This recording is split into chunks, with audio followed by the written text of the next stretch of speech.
गोपाल अपनी माँ कुंती और पत्नी सीता के साथ उदयपुर गांव में रहा करता था। गोपाल बेहद ही सीधा और मेहनती था। उसे सिर्फ अपने काम और परिवार से मतलब था। हर रोज की तरह आज भी गोपाल सुबह सुबह उठकर जमींदार के खेतों में काम करने निकलता है। माँ, काम के लिए जा रहा हूँ, अपना ध्यान रखना। ध्यान से जाना और समय पर खाना खा लेना। धूप भी कितनी तेज है, इस गर्मी में ना जाने तू कैसे काम करता होगा। आपको हंसता हुआ देखकर गर्मी धूप का पता ही नहीं चलता।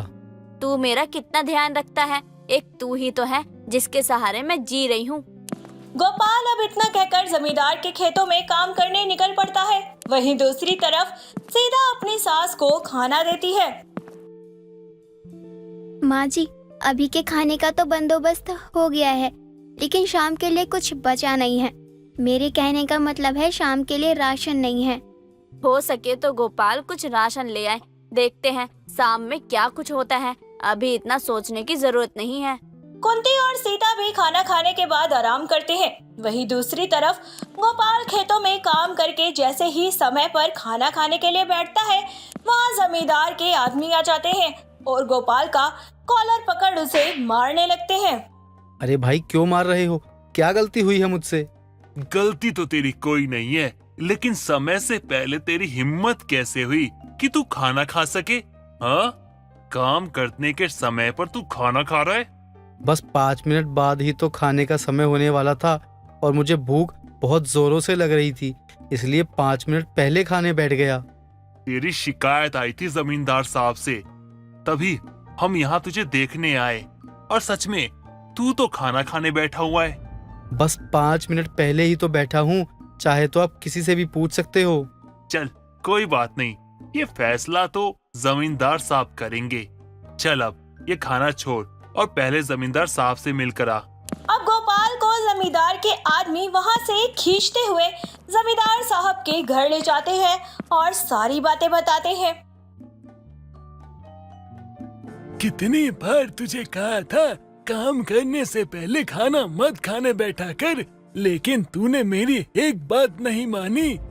लोग मेरे पास आते थे और कहते थे गोपाल काम नहीं करता, खाना खाने बैठ जाता है। मैं उनको समझाता था कि गोपाल ईमानदार है, अच्छा इंसान है, मजबूरी है उसकी, कोई बात नहीं, खा लेता है तो क्या हो गया, काम चोरी तो नहीं करता। लेकिन आज मेरे आदमियों ने तुझे काम चोरी करते हुए पकड़ लिया। बिल्कुल भी नहीं मालिक, मैं काम चोरी नहीं कर रहा था, बल्कि मुझे भूख लगी थी, इसीलिए मैं 5 मिनट पहले खाने बैठ गया। बस मेरी इतनी सी गलती है और इतनी सी गलती के लिए आप मुझे काम से मत निकालिए। देख, अगर तुझे निकाला नहीं तो ये गांव वाले सभी लोग अपनी मनमानी करेंगे और जब मैं उनसे पूछूंगा, उनको रोकूंगा, तो वो कहेंगे कि गोपाल को तो छोड़ दिया, हमें भी करने दो मनमानी, इसलिए तुझे यहाँ से निकलना ही होगा। जमींदार अब गोपाल को बिना पैसे दिए ही काम से निकाल देता है। गोपाल उदास होकर घर लौटता है और गोपाल को समय से पहले घर देखकर गोपाल की पत्नी सीता उससे बोलती है, अजी, ऐसी भी क्या बात हो गई जो आप समय से पहले चले आए? और राशन पानी कुछ लेकर आए हैं या नहीं? शाम के खाने के लिए घर में अन्न का एक दाना भी नहीं है। अगर अभी मैंने इन्हें यह कह दिया कि जमींदार साहब ने मुझे मेरी गलतियों की वजह से काम से निकाल दिया, तो माँ और सीता दोनों ही चिंता में आ जाएंगे। बस जल्दी आ गया। वो क्या है कि काम जल्दी खत्म हो गया था, इसलिए घर जल्दी आ गया। मैं जल्दी से जाकर के लाला की दुकान से राशन भी ला देता हूँ। इतना कहने के बाद उल्टे पांव गोपाल घर से निकल जाता है और लाला के पास पहुंचता है, जहां जाकर गोपाल लाला से विनती करता है। जब जाकर लाला उसे कुछ सामान उधार देता है, जो गोपाल घर पर लेकर आता है। अगले दिन सुबह सुबह गोपाल खाना पीना खाकर घर से निकल पड़ता है, ताकि वह एक नए काम की तलाश कर सके। लेकिन कई दिन तलाश करने के बाद भी गोपाल को कहीं काम नहीं मिलता। अब आते वक्त गोपाल एक पेड़ के नीचे बैठ जाता है। कैसे दिन दिखा रहा है प्रभु तू मुझे। घर वालों को तो बता भी नहीं सकता कि काम छूट गया है और माँ से कुछ कह भी नहीं सकता। गोपाल खुद से बातें करता हुआ वहीं सो जाता है और देर शाम होते वह घर आता है। ऐसे ही गोपाल रोज कई दिनों तक काम ढूंढने जाता है, लेकिन उसे काम नहीं मिलता और वह उसी पेड़ के नीचे बैठकर अपना समय बिताने लगता है। एक रोज गोपाल काम की तलाश कर जब लौट रहा होता है तो वह देखता है कि जिस पेड़ के नीचे वह रोज बैठा करता था, एक लकड़हारा उसे काट रहा है। अरे भाई साहब, क्या कर रहे हो आप? रुको रुको, इस पेड़ को क्यों काट रहे हो? आप जानते भी हो यह पेड़ एक शक्तिशाली पेड़ है, इस पर चुड़ैल का साया है। अरे मेरे गांव के ही एक आदमी पर चुड़ैल उस वक्त साया बनकर आ गई थी जिस वक्त उसने इस पेड़ से कुछ पत्तियां तोड़ ली थी, और आप तो पूरा पेड़ ही काट रहे हो। इतना सुनते ही गौर से देखने लगता है और अपनी कुल्हाड़ी लिए वह लकड़हारा चुपचाप निकल पड़ता है। तभी गोपाल भी घर जाने लगता है और उसे पीछे से एक आवाज आती है। तुमने मेरी जान बचाई है, इसलिए मैं तुम्हारी मदद करना चाहती हूँ। कौन बोला? कहीं सचमुच इस पेड़ पर कोई चुड़ैल का साया तो नहीं है? नहीं नहीं, मैं पेड़ बोल रही हूँ और तुमने मेरी जान बचाई है, इसलिए मैं तुम्हें एक जादुई घंटी उपहार में देती हूँ। तुम इस जादुई घंटी के सहारे अपनी इच्छाओं को पूरी कर सकते हो, लेकिन पूरे दिन में बस एक बार। क्या यह सच है? अगर ऐसा है तो आपका बहुत बहुत धन्यवाद। मैं अभी बहुत मजबूरी में हूँ, यह घंटी मेरे काम आएगी। इतना बोलने के बाद गोपाल उस घंटी को लेकर वहाँ से घर आता है। जब गोपाल घर आता है तो आते ही गोपाल की पत्नी सीता उससे बोलती है, घर में राशन नहीं है और आप अब आ रहे हैं, और आपके हाथ में राशन नहीं है, बल्कि राशन की बजाय ये घंटी क्या कर रही है? इस घंटी का भला क्या काम? इस घंटी को मामूली घंटी मत समझो, यह बड़े ही काम की घंटी है। अभी तुम्हें सब बताता हूँ। और रही बात राशन की, तो मेरा काम 10 दिन पहले ही छूट चुका है और मुझे कहीं भी काम नहीं मिला। और तू ये बात हमें अब बता रहा है? भला तूने हमसे ये बात क्यों छुपाई? क्योंकि मैं नहीं चाहता था कि मेरे साथ साथ आप लोग भी परेशान हो जाओ, लेकिन अब इस परेशानी की कोई जरूरत नहीं है, क्योंकि हमारी मदद अब ये जादुई घंटी करेगी। जादुई घंटी? इस जादुई घंटी से आपका क्या मतलब? अब गोपाल जमीन पर बैठकर उस घंटी को बजाकर उस घंटी से अपनी पत्नी और माँ के लिए खाना मांगता है।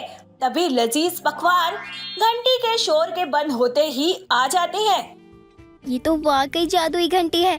इसका मतलब हमें अब कोई काम नहीं करना पड़ेगा और ना ही आपको कमाना पड़ेगा। ये तो बड़े काम की चीज है गोपाल। लेकिन हम इस घंटी से पूरे दिन में अपनी एक ही इच्छा पूरी करवा सकते हैं, फिर चाहे वह कुछ भी हो। गोपाल तो ईमानदार था, लेकिन जब सीता और कुंती को उस घंटी के बारे में पता चलता है तो वो लोग बहुत खुश हो जाते हैं और वह मन ही मन सोचने लग जाते हैं कि कल क्या मांगना है और उससे कल और क्या मांगना है। अब अगले दिन गोपाल काम की तलाश में बाहर चला जाता है और उसे काम की तलाश में रात हो जाती है। जब वह घर आता है तो देखता है कि उसके लिए घर पर खाने का एक दाना नहीं है। उसकी पत्नी और माँ लजीज खाना खाकर सो चुके हैं। तभी वो जादुई घंटी के सहारे खुद से बोलता है, इसका मतलब कि माँ और सीता ने खाना खा लिया है और उन्हें मेरे लिए कुछ भी नहीं रखा है। यह तो गलत है। ऐसे में तो यह दोनों आलसी और स्वार्थी हो जाएंगी। अब अगले दिन गोपाल उस घंटी को अपने साथ लेकर काम ढूंढने निकल जाता है।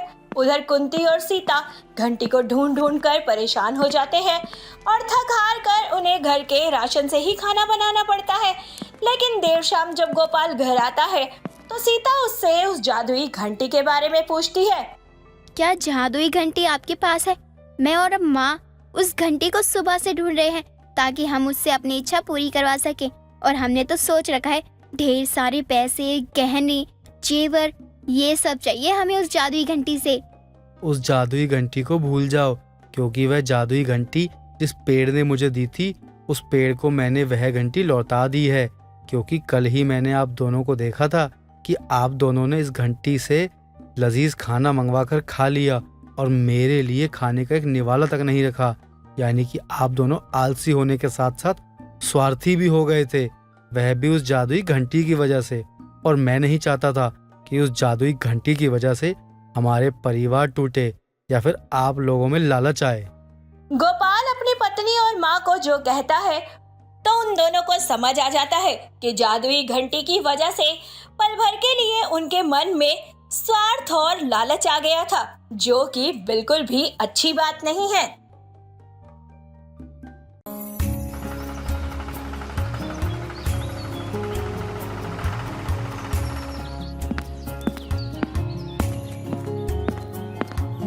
कुंदन हलवाई के लड्डू बहुत ही फेमस थे। गांव से लेकर शहर तक हर कोई कुंदन हलवाई के लड्डू खाने का बहुत शौकीन था। आज कुंदन हलवाई अपनी नई दुकान का शुभारंभ करने वाले थे और अगले ही दिन कुंदन हलवाई को एक शादी के लड्डू बनाने का काफी बड़ा ऑर्डर भी मिल जाता है। कुंदन देर रात तक अपनी दुकान में लड्डू बना रहा था और उस दौरान वो खुद से बोलता है, बस थोड़ी देर और फिर यह लड्डू का ऑर्डर भी पूरा हो जाएगा। तो शुक्र है भगवान का कि मैं लड्डू बनाने का मास्टर हूँ। अरे सारा काम समय पर पूरा कर देता हूँ, नहीं तो बड़ी दिक्कत हो जाती। ऐसे ही सारे लड्डू बनाने के बाद कुंदन दुकान का शटर बंद करके घर चला जाता है।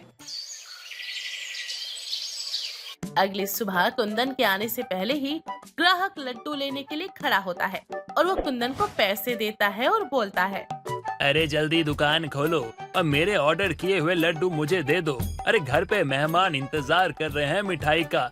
अजी बस 1 मिनट रुकिए, अभी दे देता हूँ, सब तैयार है। कुंदन दुकान का शटर खोलता है और सामने का नजारा देखकर कुंदन और ग्राहक का मुंह खुला का खुला रह जाता है। लड्डुओं के सारे डब्बे एकदम खाली थे और दुकान में उथल पुथल मची हुई थी। अरे ये सब क्या हो गया? इतने सारे लड्डू कौन खा गया? एक भी लड्डू नहीं छोड़ा। अरे मुझे क्या पता कौन खा गया, अब मैं थोड़ी खाने आया था। लेकिन अब तो मेरी बेइज्जती होकर रहेगी। अब बताओ तुम, अब मैं क्या करूँगा? अरे आपको अपनी बेइज्जती की पड़ी है, यहाँ मेरा इतना नुकसान हो गया। अरे कौन राक्षस था जो सारे लड्डू खा गया? अरे छोड़ो, अब मैं किसी और हलवाई से लड्डू खरीद लूंगा। ग्राहक तो वहाँ से चला जाता है और कुंदन ये सब देखकर सोच में पड़ जाता है कि आखिर इतने सारे लड्डू कौन कैसे खा सकता है, जबकि दुकान का ताला तो बंद था। कुंदन जैसे तैसे दुकान को फिर से साफ करता है और अपना मिठाई बनाने का काम शुरू करता है। अब ऐसे ही हर रात होने लगता है। कुंदन जैसे ही दुकान बंद करके घर जाता और अगली सुबह दुकान पर आता तो दुकान की सारी मिठाइयों को छोड़कर केवल लड्डू ही हमेशा गायब मिलते। ऐसे एक दिन कुंदन इन सबसे परेशान होकर खुद से बोलता है, मुझे पता लगाना ही होगा, आखिर कौन है जो मेरे सारे लड्डू सफा चट कर गया। कुंदन जल्दी से फोन करके अपने मित्र राजेश को अपनी दुकान पर बुलाता है और सारी घटना बताता है। अरे भाई, तुझे आज मेरी मदद करनी है। आज मैं रात को दुकान के अंदर ही रहूंगा। तुम्हें दुकान का शटर गिराकर बाहर से ताला लगा देना है। आखिर मैं भी तो देखूं ये बंद ताले से लड्डू चुरा कौन रहा है। ठीक है भाई, जैसा आप कहो हम कर देंगे। शाम होती है। कुंदन दुकान बढ़ाकर राजेश को चाबी दे देता है। राजेश कुंदन के कहे अनुसार उसे दुकान में बंद करके अपने घर चला जाता है। काफी देर हो जाती है। दुकान की सारी लाइटें जल रही थी। कुंदन एक सटीक नजर बनाकर चारों तरफ देख रहा था। तभी धीरे धीरे लड्डू गायब होते नजर आते हैं, लेकिन उन लड्डुओं को खाते हुए कोई नजर नहीं आता। अरे अरे अरे, ये क्या हो रहा है? ये सारे लड्डू हवा में कैसे गायब हो रहे हैं? कौन खा रहा है ये लड्डू? मैं खा रहा हूँ। अबे कौन बोला? अब कौन है यहाँ पर? मैं खा रहा हूँ। खाने दो, सारे लड्डू बहुत स्वाद है। अरे अरे बाबा, तुम मुझे नजर क्यों नहीं आ रहे? तभी कुंदन की नजर दीवार पर बने एक प्रतिबिंब पर जाती है, जिसमें परछाई लड्डू खाते हुए दिखती है, जिसे देखकर कुंदन बोलता है, अबे कोई भूत भूत है क्या? अबे परछाई दिख रही है, बस तुम कहाँ हो? अबे मैं एक जादुई परछाई हूँ, इसलिए परछाई तो दिखेगी। क्या जादुई परछाई? लेकिन मेरे लड्डू के पीछे क्यों पड़े हो भाई? मेरा नुकसान क्यों कर रहे हो?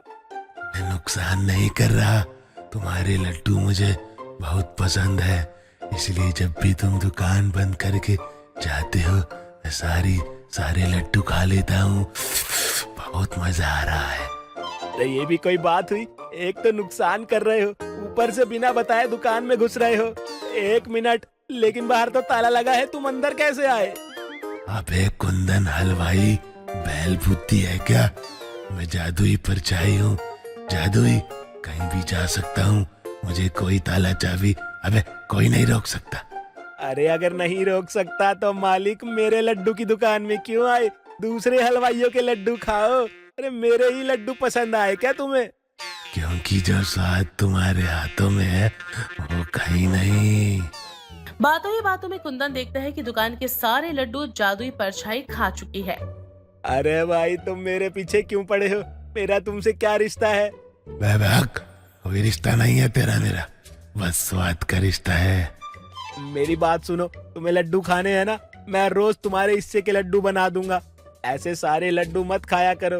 अरे ग्राहकों को क्या दूंगा, मेरा नुकसान हो जाएगा। वादा करते हो तुम? तो ठीक है, कल से तुम्हारा नुकसान नहीं होगा। इतना कहकर जादुई परछाई वहाँ से गायब हो जाती है। सुबह राजेश दुकान का शटर खोल देता है और कुंदन को बाहर मिलता है। कुंदन को लगता है कि कोई उसकी बात पर यकीन नहीं करेगा, इसलिए वो राजेश को कुछ नहीं बताता और वापस से काम में लग जाता है। अब हर शाम दुकान बंद करने के बाद पहले जादुई परछाई के नाम के लड्डू निकालकर वो अलग कर दिया करता और लड्डुओं का नुकसान होना ऐसे बंद हो जाता। ऐसे एक दिन जब कुंदन काम कर रहा होता है तब उसके कानों में एक आवाज आती है। कुंदन, मैं तुम्हारी मदद करूं? कौन बोल रहा है? कौन है यहाँ पर? अरे मैं जादुई परछाई। अरे तुम तो रात में आते हो ना, अब दिन में भी आओगे क्या? अबे मैं हर वक्त तुम्हारी दुकान पर रहता हूँ, नजर रखता हूँ, कोई तुम्हारे साथ हेरा फेरी ना कर दे। वाह भैया, लड्डुओं के बदले फ्री की चौकीदारी दे रहे हो। अरे यार, तुम भी बड़े मजाकिया हो। अरे भला तुम मेरी क्या मदद करोगे? अरे मैं सब कर सकता हूँ, बताओ क्या करना है? बेसन तैयार कर दो लड्डुओं के लिए, कहो तो चीनी घोल दूं, समोसे बना लूं, बताओ क्या करना है, सब कर दूंगा। क्या तुम सच में ये सब कर सकते हो? अबे हल्के में ले रहा है क्या? जादुई परछाई नाम है मेरा, आंडू पांडू नहीं हो। अच्छा तो ठीक है, काम करो, समोसे बना दो। कुंदन की बात सुनकर जादुई परछाई जाती है और समोसे बना देती है। कुछ ही मिनट में सारे समोसे बनकर तैयार हो जाते हैं। कुंदन ये देखकर हैरान रह जाता है। तभी जादुई परछाई उड़ती हुई उसके पास आती है और उससे कहती है, देख बना दिए ना समोसे। अरे अरे मान गए भाई, तुम तो बड़े काम की चीज हो। चल चल, बहुत हो गया, अब लड्डू ला, लड्डू खिला मुझे। अरे लो लो लड्डू खा लो। ऐसे ही दोनों के बीच काफी गहरी दोस्ती हो जाती है। सारा दिन जादुई परछाई ग्राहकों के बीच उड़ती फिरती, कुंदन के साथ काम करवाती और खूब ध्यान रखती। एक रोज कुंदन देर रात दुकान पर काम कर रहा था, तभी जादुई परछाई उससे बोलती है, अरे कुंदन यार, तुम बहुत मेहनती हो वैसे। अरे वो तो मैं हूँ, तभी तो लड्डू और मिठाई इतनी फेमस है मेरी।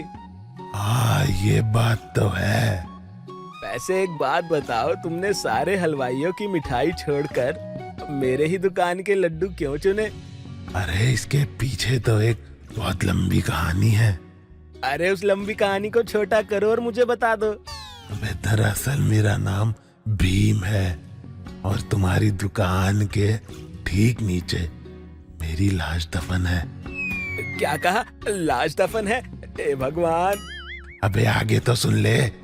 भीम एक बहुत ही खुश किस्म का इंसान था। उसे खाने पीने का बहुत शौक था।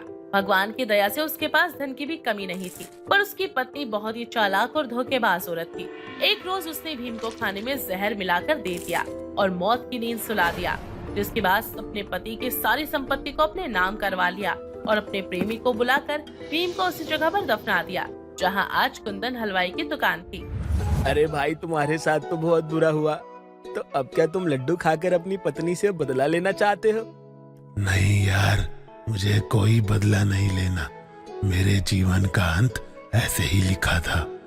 सालों बाद जब इस जगह पर आकर तुमने दुकान खोली और मिठाइयाँ बनाना शुरू करी, तो तुम्हारी लड्डुओं की खुशबू मुझे मेरी कब्र से खींचकर बाहर ले आई। और बस फिर मेरा हर रात लड्डू खाने का सिलसिला शुरू हो गया। राम राम राम राम, लड्डू में इतनी ताकत, मुझे तो मालूम ही नहीं था। अरे गड़े मुर्दे भी निकल कर बाहर आ गए हैं। निकल कर बाहर तो आ गया, लेकिन तड़प रहा हूँ, मुझे मुक्ति नहीं मिल रही। मैं तुम्हारी मुक्ति के लिए क्या कर सकता हूँ, मुझे बताओ। तुम्हें मेरी लाश को निकालकर उसका विधि विधान से अंतिम संस्कार कराना होगा, तभी मेरी आत्मा को शांति मिलेगी, वरना मैं सारी जिंदगी भटकता हुआ तुम्हारे लड्डू खाता रहूंगा। यानी कि तुम अब चले जाओगे मुझे छोड़कर? हैं? प्रकृति का यही नियम है भाई, जाना तो पड़ेगा ही। तुम मेरे सच्चे मित्र हो, जितने प्यार से तुमने मुझे लड्डू खिलाए हैं, अब उतने ही प्यार से मेरी आत्मा को शांति भी दिलवा दो। इतना कहकर जादुई परछाई और वो दोनों ही भावुक हो जाते हैं। कुंदन जादुई परछाई के बताए अनुसार अपनी दुकान में खुदाई करवाना शुरू करता है और काफी गहरी खुदाई के बाद आखिरकार उसे भीम का कंकाल मिल जाता है। इसके बाद कुंदन पंडित जी को बुलाता है और पूरे विधि विधान के साथ भीम का अंतिम संस्कार करवा देता है और वापस से अपना लड्डू बनाने का काम शुरू कर देता है। एक छोटे से गांव में राधा नाम की एक लड़की रहा करती थी। वह अपने माता पिता के साथ एक छोटे से घर में रहती थी। राधा बहुत ही जिज्ञासु और बहादुर लड़की थी। एक दिन उसे गांव के पुराने खंडर में एक जादुई शीशा मिलता है। उस शीशे को देखकर राधा खुद से कहती है, ये शीशा यहाँ कैसे आया? दिखने में तो ये बहुत पुराना और रहस्यमय लग रहा है, लेकिन ये यहाँ कैसे आया? ये जगह तो काफी पुरानी है, यहाँ कोई आता जाता भी नहीं है, फिर ये शीशा यहाँ कैसे? राधा को उस शीशे को देखकर कुछ समझ नहीं आता। राधा उस शीशे को उठाकर ध्यान से देखने लगती है। तभी शीशे से एक चमक निकलती है और उसमें से जादुई आवाज आती है। नमस्ते राधा, मैं जादुई शीशा हूँ। तुम्हारे पास कोई भी सवाल हो मुझसे पूछ सकती हो, मैं तुम्हारी मदद करूँगा। तुम सच में जादुई हो? क्या तुम मेरी हर समस्या का हल बता सकते हो? हाँ, मैं तुम्हारी हर समस्या का हल बता सकता हूँ, लेकिन याद रखना इसका उपयोग सोच समझ कर करना होगा। ऐसे अचानक से मैं कैसे बता सकती हूँ कुछ भी? मेरी जिंदगी में बहुत सारी समस्याएं हैं। मैं जिंदगी से कई बार तो परेशान भी हूँ, और अगर मैं ऐसी अपनी समस्या बताने बैठ गई तो सुबह से रात हो जाएगी, और मुझे नहीं विश्वास है कि तुम सच में एक जादुई शीशा हो। मैं झूठ नहीं बोल रहा हूँ, मैं यहाँ हूँ, तो बस ये समझ लो कि तुम्हारी ही कोई परेशानी को दूर करने के लिए हूँ। अब ये समझ लो, अगर तुमने अपनी समस्या मुझे बताई तो तुम्हें तुम्हारा ही भला लगेगा। अब बताओ क्या समस्या है? जरूरी नहीं है कि हर समस्या का हल मिले, लेकिन ये भी जरूरी नहीं है कि जिसका हल मिले तुम उससे भी भाग जाओ। अब अपना समय ऐसे बर्बाद मत करो। अगर मैं अपने लिए कुछ मांगू और मुझे मिल भी जाएगा तो मुझे इतना अच्छा नहीं लगेगा, जितना अच्छा तब लगेगा जब मैं गांव वालों के बारे में सोचूंगी। मेरे साथ साथ गांव वाले भी तो कितनी मुश्किलों में झेल रहे हैं ना। मैं इस समय बस अपने बारे में ना सोचकर पूरे गांव वालों के बारे में सोचना चालू करती हूँ। यदि तुम्हें कुछ नहीं मांगना है मुझसे तो कोई बात नहीं, रहने दो। ऐसा अवसर हर किसी को नहीं मिलता है जैसा तुम्हें मिला है। अरे नहीं नहीं, मुझे मांगना है। वो दरअसल मुझे अपने लिए नहीं बल्कि अपने गांव वालों के लिए भी कुछ मांगना है। जादुई शीशे, हमारे गांव में पानी की बहुत कमी है, क्या तुम इस समस्या का हल बता सकते हो? हाँ राधा, तुम्हें गांव के पास वाले पहाड़ पर जाना होगा। वहाँ एक छुपा हुआ झरना है, उसे खोज निकालो और गांव वालों को बता दो। राधा शीशे की बात मान लेती है और अपने दोस्तों के साथ पहाड़ की ओर चल पड़ती है। वहाँ उन्होंने देखा कि वहाँ पर सच में एक छुपा हुआ झरना है। वो झरना देखकर राधा बहुत खुश होती है, क्योंकि अब पानी के लिए राधा और बाकी गांव वालों को दूर तक नहीं जाना पड़ेगा। राधा खुश होकर अपने दोस्त से कहती है, देखो, हमें झरना मिल गया, अब गांव में पानी की कमी नहीं होगी। वाह राधा, तुमने तो कमाल कर दिया। चलो गांव वालों को इसकी खबर देते हैं। कमाल मेरा नहीं, उस जादुई शीशे का है। अगर वो नहीं होता तो शायद आज ये भी नहीं होता। अब हम गांव वालों को इस झरने के बारे में बता सकते हैं। गांव वाले भी ये बात सुनकर बहुत खुश होंगे कि आखिरकार उनकी वो समस्या दूर हो गई, जिसकी वजह से गांव वालों को अब तक इतनी कठिनाई होती रही। कठिनाई तो हुई है, लेकिन अगर उस कठिनाई का फल ये झरना है तो गांव वाले बहुत खुश हैं। अब हमें देर नहीं करना चाहिए और गांव वालों को ये बात अभी बतानी चाहिए। हाँ हाँ बिल्कुल, चलो हम चलते हैं। राधा अपने दोस्त के साथ वापस गांव आ जाती है और राधा गांव वालों को झरने के बारे में बताती है। गांव वाले जब झरने के बारे में सुनते हैं तो बेहद खुश होते हैं। उन्होंने राधा की बहुत तारीफ की और उसकी बुद्धिमत्ता को खूब सहारा। उनमें से एक औरत राधा की तारीफ करते हुए कहती है, राधा, तुम्हारी वजह से अब हमारे गांव में पानी की कोई कमी नहीं रहेगी। तुम्हें बहुत बहुत धन्यवाद। तुमने हम सब के लिए बहुत किया है। ये सब जादुई शीशे की मदद से हुआ है, हमें उसका भी धन्यवाद करना चाहिए। लेकिन हमारे लिए तो ये सब तुम्हारी वजह से ही मुमकिन हो पाया है। हम सब तुम्हारा जितना शुक्रिया करें उतना ही कम होगा। गांव वालों की परेशानी दूर होते ही राधा बेहद खुश हो जाती है। कुछ समय बाद गांव में एक और समस्या आती है। सभी गांव वाले एक के बाद एक बीमार पड़ने लगते हैं। राधा ने सोचा कि इस बार भी उसे जादुई शीशे की मदद लेनी चाहिए। इसीलिए राधा वापस से जादुई शीशे के पास पहुंचती है और कहती है, जादुई शीशे, गांव में लोग बीमार पड़ रहे हैं, इसका कोई उपाय बताओ। राधा, गांव के आसपास की मिट्टी में कुछ जहरीले तत्व हैं। तुम्हें गांव से थोड़ी दूर एक सुरक्षित जगह पर गांव के लोगों को बसाना होगा। लेकिन ये सब अचानक कैसे हो गया? पहले तो ऐसा कुछ भी नहीं हुआ था। अभी तुम्हारे लिए ये जानना ज्यादा जरूरी नहीं होना चाहिए कि गांव वालों को कैसे तुम बचा सकती हो। तुम यहाँ मदद के लिए आई थी ना, और मैंने तुम्हारी मदद कर दी, तुम्हें रास्ता दिखा दिया। अब उस रास्ते पर तुम्हें ही चलना होगा। राधा ने गांव वालों को शीशे की बात बताई और सभी गांव वाले मिलकर एक सुरक्षित स्थान पर बसने लगे। कुछ समय बाद सभी ने मिलकर नए गांव का निर्माण किया और वहां रहने लगे। राधा लगातार गांव वालों की मदद कर रही थी और इस बात से गांव वाले बेहद खुश थे। राधा, तुमने फिर से हमें बचा लिया। तुम्हारे बिना ना जाने हम क्या ही करते। ये सब जादुई शीशे की वजह से हुआ है, हमें उसका आभारी होना चाहिए। राधा फिर से अपने गांव वालों के साथ खुशी खुशी रहने लगी। एक दिन राधा के मन में कुछ सवाल आए और वह वापस से जादुई आईने के पास गई और सवाल करते हुए बोली, जादुई शीशे, तुम्हारी कहानी क्या है? तुम कहाँ से आए हो और तुम्हारे पास ये शक्ति कहाँ से आई? तुम हर बार इतनी मदद कैसे कर पाते हो? राधा, मैं एक प्राचीन जादूगर का बनाया हुआ हूँ। उस जादूगर ने मुझे लोगों की मदद के लिए बनाया था। मैं हमेशा उसकी तरह लोगों की भलाई के लिए काम करता हूँ। तो फिर तुम उस जादूगर के पास से यहाँ कैसे आ गए? कुछ गलत लोग मुझे उस जादूगर से छीन के ले आए थे और उस दौरान ही मुझे यहाँ रखा गया। अब तक कई लोग आए, लेकिन सब ने लालच ही दिखाया। लेकिन तुम ही थी जिसने दूसरों के बारे में सोचा। राधा को जादुई शीशे का सच पता चल जाता है और अब वो कुछ नहीं कहती। लेकिन कुछ समय बाद राधा को एक और बड़ी समस्या का सामना करना पड़ता है।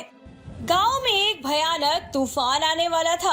राधा फिर से जादुई शीशे के पास मदद मांगने पहुंचती है।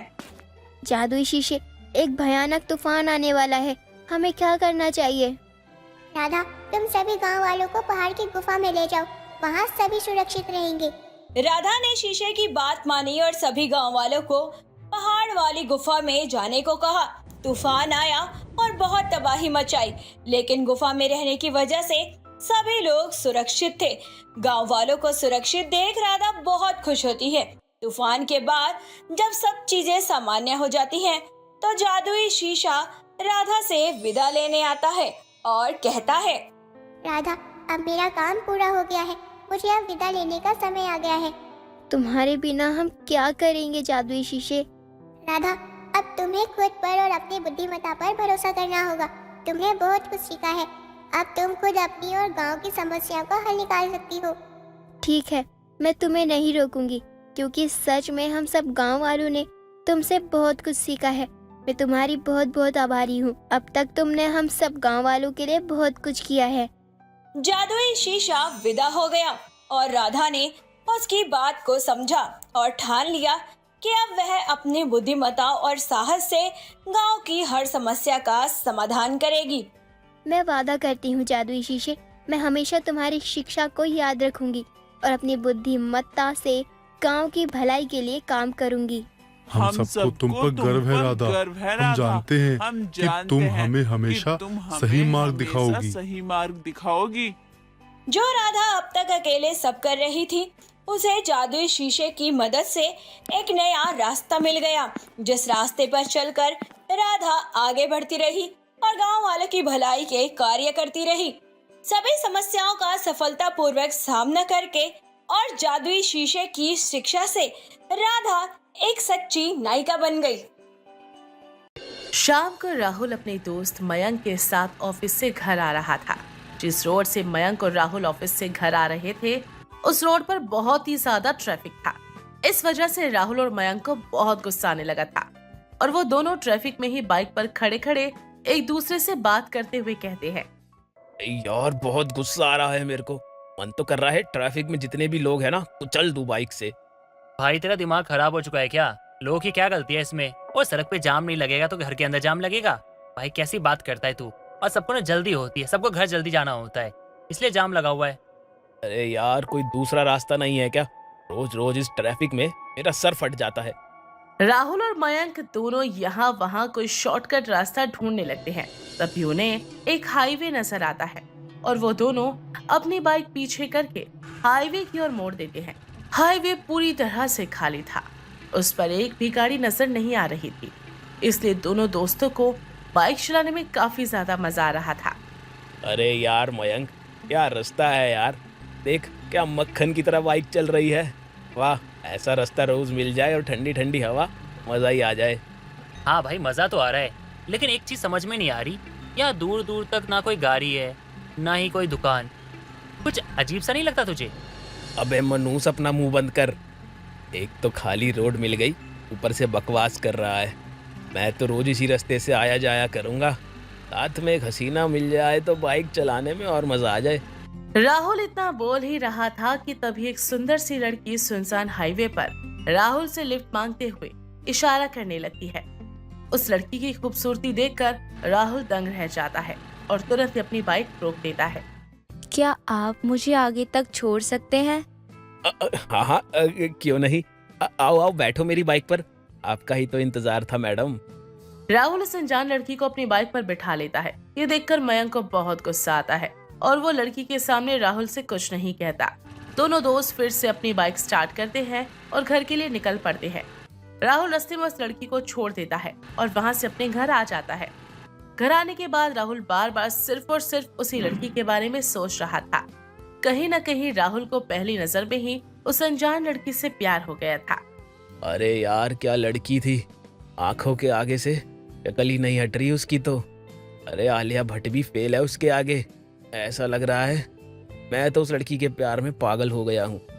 पहली नजर का प्यार भी बड़ा अनोखा था जो कि राहुल को हो रहा था। राहुल को पहली नजर में वो लड़की इतनी पसंद आ गई कि घर आते ही वो सबसे पहले उसी के बारे में ही सोच रहा था। ऐसे अगली सुबह राहुल फिर से ऑफिस जाता है और ऑफिस जाने के बाद उसका काम में मन नहीं लग रहा था। वो बार बार सिर्फ उसी लड़की के बारे में सोच रहा था।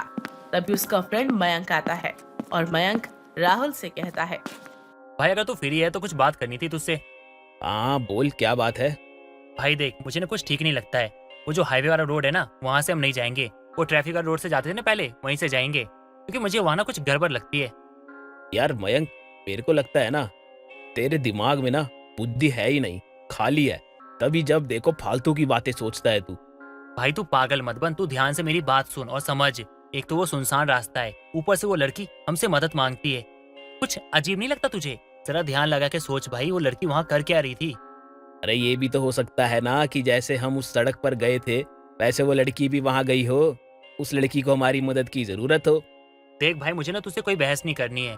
देख मैंने बोल दिया ना, हम जाएंगे तो लंबे रास्ते से जाएंगे, ये शॉर्टकट से नहीं जाएंगे। ऐसे ही शाम हो जाती है, ऑफिस की छुट्टी होती है, सभी लोग ऑफिस से बाहर निकल रहे होते हैं। मयंक बार बार राहुल को फोन कर रहा था, लेकिन वो अपना फोन नहीं उठा रहा था। काफी देर बाद राहुल का इंतजार करते करते मयंक भी अपनी बाइक स्टार्ट करके घर की ओर निकल जाता है। तो वहीं दूसरी तरफ राहुल को इस शॉर्टकट वाले रास्ते से घर जाना था, क्योंकि राहुल को आज भी उस लड़की का इंतजार था। राहुल उस शॉर्टकट वाले रास्ते से घर जा रहा था कि तभी राहुल को फिर से वही लड़की मिलती है। राहुल अपनी बाइक रोकता है और उस लड़की को बिठा लेता है, जिसके बाद राहुल उस लड़की को कहता है, वैसे एक बात समझ में नहीं आई, तुम इतने सुनसान रास्ते पर अकेले क्या करती हो? मेरा मतलब है कि ऐसे सेफ नहीं है ना तुम यहाँ पर अकेले? हाँ वो तो है, पर मैं क्या करूँ, मजबूरी तो कुछ भी करवा सकती है। चलो ठीक है, तुम्हें आगे से किसी मजबूरी का सामना नहीं करना पड़ेगा। मैं हमेशा तुम्हारे साथ रहूँगा। मैं भी तो यही चाहती हूँ कि आप हमेशा मेरे साथ रहो, इसीलिए 2 दिन से मैं आपका पीछा कर रही हूँ। अच्छा जी, तो आप 2 दिन से मेरा पीछा कर रही हो, लेकिन क्यों? क्योंकि मैं बहुत अकेली हूँ और मुझे एक साथी की ज़रूरत है, इसीलिए मैं आपका पीछा कर रही हूँ। आपको पता है, मैं जिस दुनिया में रहती हूँ वहाँ मेरा कोई नहीं है, इसीलिए मैं आपको अपने साथ ले जाना चाहती हूँ। अरे ऐसी कौन सी दुनिया है आपकी? ये वो दुनिया है जहाँ से कोई वापस नहीं आता। ये सुनकर राहुल के रोंगटे खड़े हो जाते हैं। तभी राहुल उस लड़की से कहता है, आपका घर कहाँ है?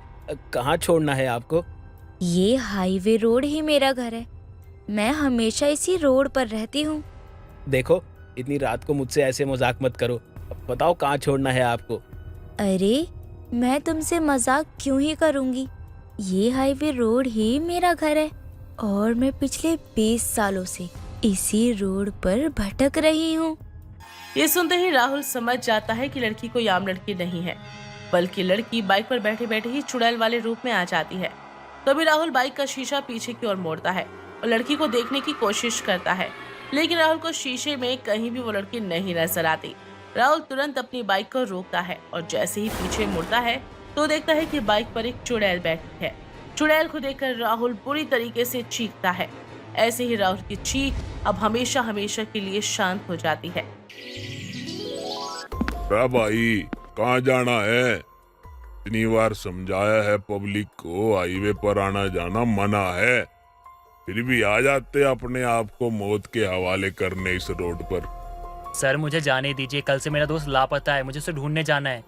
देखिए, कल रात को ही एक लड़के की मौत हुई है हाईवे पर। फिलहाल के लिए निकलिए यहाँ से। ये ऑफिस बैग से कुछ डॉक्यूमेंट्स मिले हैं, तो लड़के का नाम राहुल है। क्या?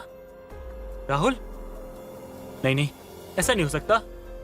मेरा दोस्त मुझे छोड़ के नहीं जा सकता। कितनी बार कहा था मैंने उससे, भाई उस रास्ते पे मत जा, लेकिन वो हमेशा अपनी मर्जी की करता रहा और आखिरकार मुझे छोड़ के चला गया।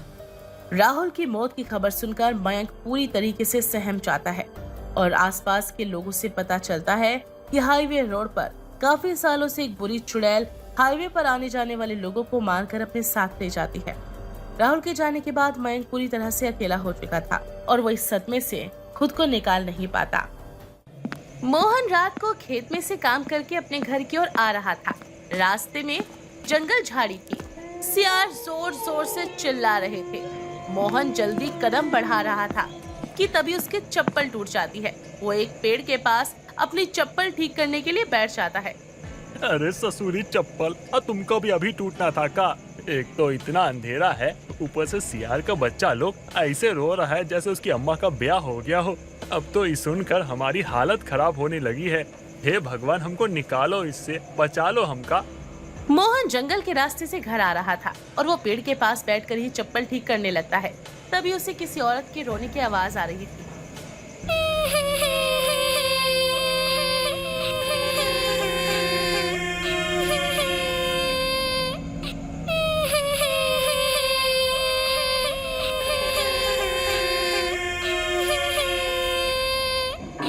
बेचारा घबराया हुआ जल्दी से वहाँ से भागने लगता है। ए ससुर का नाती, अभी किसकी आवाज है? एक तो पहले से फटी पड़ी है, ऊपर से पता नहीं कैसी कैसी आवाजें आ रही है। अब हम क्या करेंगे? जल्दी जल्दी घर पहुंच जाते हैं, कहीं कुछ हमारा साथ हो ना जाए। ऐसा बोलकर मोहन घर की ओर बढ़ने लगता है। तभी भागते भागते सुनसान रास्ते की ओर वो बढ़ जाता है, जहाँ उसे कुआं दिखाई देता है। उस कुएं में किसी औरत के रोने की आवाज आ रही थी। हे भगवान, लागत है कि कुआं में कोई औरत गिर गई है। तो हम क्या करें? को निकाले कि नहीं? लेकिन ये इतनी रात को यहाँ करने का आई थी। ये कुछ भी करने आई हो हमको का, हमारी तो वैसे ही फटी पड़ी है, लेकिन करे तो करे क्या, कुछ समझ नहीं आ रहा। तभी एक औरत की आवाज मोहन के कानों में आती है। उस आवाज को सुनकर मोहन पूरी तरह से झंझना जाता है। मदद करो मोहन, मुझे तेरी जरूरत है, मुझे बचा ले मोहन। लागत हो हमारे ही गांव की हो। अरे क्या करने आई थी इतनी रात को कुएं के पास जो गिर गई? मुझे तेरी जरूरत है मोहन, भगवान के लिए मुझे बचा ले। इस कुएं के अंदर हूँ, मेरा दम घुट रहा है। अरे हमको तो ये बात समझ में नहीं आ रहा, अगर तुम कुएं में गिरी हो तो कुएं के अंदर से बोल कैसे पा रही हो? अरे कोनो चुड़ैल वुड़ैल तो नहीं हो ना तुम? देखो हमको बहुत डर लगता है। हम बता दे रहे हैं, अगर तुम चुड़ैल हुई ना तो हम ना कोटवा में जाके केसवा कर देंगे तुम पर। मोहन, मुझे तेरी मदद की जरूरत है। मोहन, भगवान के लिए मेरी मदद कर। मैं बुरे तरीके से तड़प रही हूँ मोहन, मुझे निकाल। अच्छा ठीक है, और रुको, हम अभी तुम्हारी मदद करते हैं, तुम चिंता मत करो। मोहन बड़ा ही दयालु था। उसे ऐसा लग रहा था कि कुएं में फंसी कोई औरत थी जिसे उसकी जरूरत थी। इसलिए मोहन कुएं में झांकता है और तुरंत कुएं में खींचा चला जाता है और मोहन की आवाज हमेशा के लिए बंद हो जाती है। ऐसे ही अगली सुबह मोहन की पत्नी शांति रात से अपने पति का इंतजार कर रही थी, लेकिन मोहन का कहीं आता पता नहीं होता। बेचारी परेशान होकर गांव के सरपंच के पास जाती है और अपने पति की गुमशुदगी की बात सरपंच को बताते हुए कहती है। सरपंच जी, मैं बहुत परेशान हूँ। रात से मेरे पति का कुछ अता पता नहीं चल रहा। कुछ समझ में नहीं आ रहा सरपंच जी कि आखिर मेरे पति गायब कहाँ हो गए। मेरे पति की तो किसी से कोई दुश्मनी भी नहीं थी। क्या बात है शांति, आखिर मोहन किस काम से बाहर गया था? वो तो रोज की तरह खेती करने के लिए निकले थे और शाम को उनके घर आने का वक्त होता है, लेकिन मैं तो कल से ही उनका इंतजार कर रही हूँ। अब तक वो घर नहीं आए हैं। मैं बहुत परेशान हो गई हूँ सरपंच जी, आप कैसे भी करके मेरे पति को ढूंढिए। शांति, तुम धैर्य से काम लो और मुझ पर विश्वास करो। मैं तुम्हारे पति को जरूर ढूंढ लूंगा, बस थोड़ा वक्त दो मुझे। सरपंच शांति को आश्वासन देकर वहाँ से जाने के लिए कह देता है। शांति भी अपने घर आ जाती है। ऐसे ही कुछ दिन बीत जाते हैं, लेकिन मोहन का कुछ पता नहीं चलता। ऐसे ही एक रात फिर से गांव का ही विनोद नाम का आदमी काम करके उसी जंगल के रास्ते से घर आ रहा था और रास्ते में उसे भी मोहन की तरह बार बार कुएं में किसी औरत के रोने की आवाज आई। विनोद भी अपने आप को नहीं रोक पाया और मदद के इरादे से कुएं की ओर बढ़ने लगा और जैसे ही विनोद भी कुएं में झांका, वो भी कुएं में खींचा चला गया। थोड़ी ही देर बाद विनोद की आवाज भी हमेशा के लिए शांत हो जाती है। ऐसे ही अगली सुबह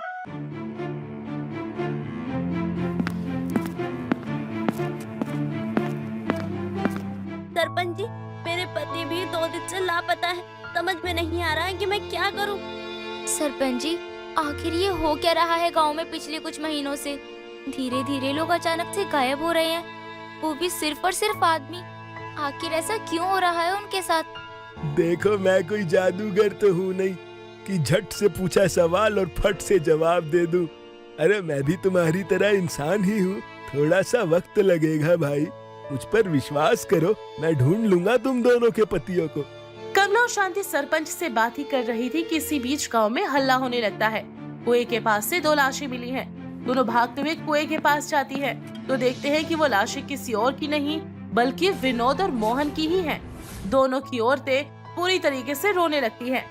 हे भगवान, आखिर किसने ऐसी हरकत की है मेरे पति के साथ? ये दिन दिखाने से पहले भगवान जी, तूने मुझे अपने पास क्यों नहीं बुला लिया? अब मैं किसके सहारे जीऊंगी?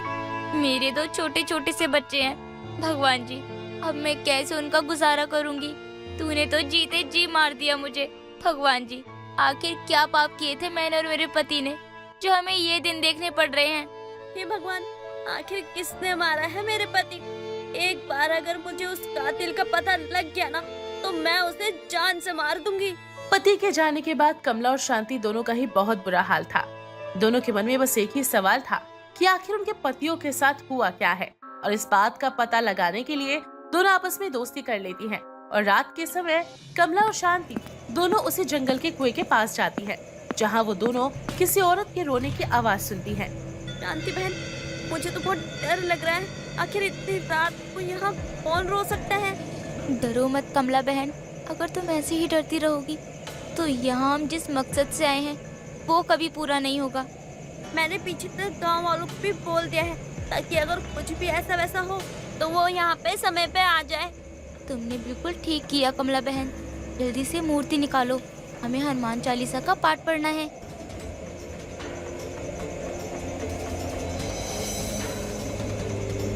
श्री गुरु चरण सरोज रज निज मन मुकुर सुधारी, वन रऊ रघुवर बिमल जसु जोदायक फलचारी। बुद्धिहीन तनु जानिके सुमिरो पवन कुमार। बल बुद्धि विद्या देहु मोहि हरऊ कलेश विकार। जय हनुमान ज्ञान गुण सागर। दोनों औरतें मिलकर कुएं के पास हनुमान जी की मूर्ति रखकर हनुमान चालीसा पढ़ने लगती हैं। हनुमान जी का चालीसा पढ़ने से कुएं में बहुत बुरी तरह से हलचल होने लगी थी और कुएं में बहुत तेज रोने की आवाज आती है। भगवान के लिए इसे बंद करो, मुझे घुटन हो रही है, इसे बंद करो। जैसे मैंने विनोद और मोहन को मारा है वैसे मैं तुम सबको मार दूंगी। अपनी खैरियत चाहते हो तो इसे बंद करो और चुपचाप चले जाओ यहाँ से। देखो, जब तक तुम विनोद और मोहन को मारने का कारण नहीं बताओगी तब तक हम तुम्हें ऐसे ही परेशान करेंगे। अगर अपनी खैरियत चाहती हो तुम तो अभी के अभी हमारे सामने आओ और सारी सच्चाई बताओ, वरना यह हनुमान जी की मूर्ति इसी कुएं में डाल देंगे हम। शांति के इतना कहते ही उस कुएं से एक चुड़ैल बाहर आती है और वो चुड़ैल शांति और कोमल को रोते हुए अपनी सारी सच्चाई बताती है।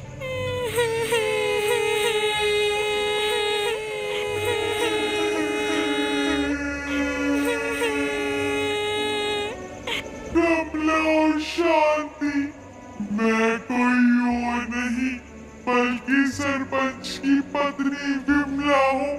सरपंच ने मुझे एक हफ्ते पहले इस कुएं में फेंक दिया था और तब से मैं यहाँ भटक रही हूँ। मैं रो रो कर हर किसी को अपनी आप बीती सुनाती हूँ, लेकिन कोई मेरी नहीं सुनता। इसलिए मैं इस गांव के हर आदमी की जान लेना चाहती हूँ। क्या सरपंच जी ने मारा तुम्हें? लेकिन क्यों? ऐसा क्या बिगाड़ा था तुमने उनका? तुम गांव वालों के साथ हमेशा बेईमानी करते थे। मैं उन्हें रोकना चाहती थी, मैंने उन्हें रोका, धमकी दी, लेकिन उन्होंने मुझे जान से मार दिया। शांति और चुड़ैल आपस में बातचीत कर रहे होते हैं कि तभी वहाँ पर सरपंच और गांव के लोग आते हैं। सभी के सामने सरपंच की सच्चाई सामने आ जाती है, जिसके बाद चुड़ैल खुद सरपंच और गांव वालों के सामने ही इसे जान से मारकर हमेशा हमेशा के लिए कुएं के अंदर ले जाती है।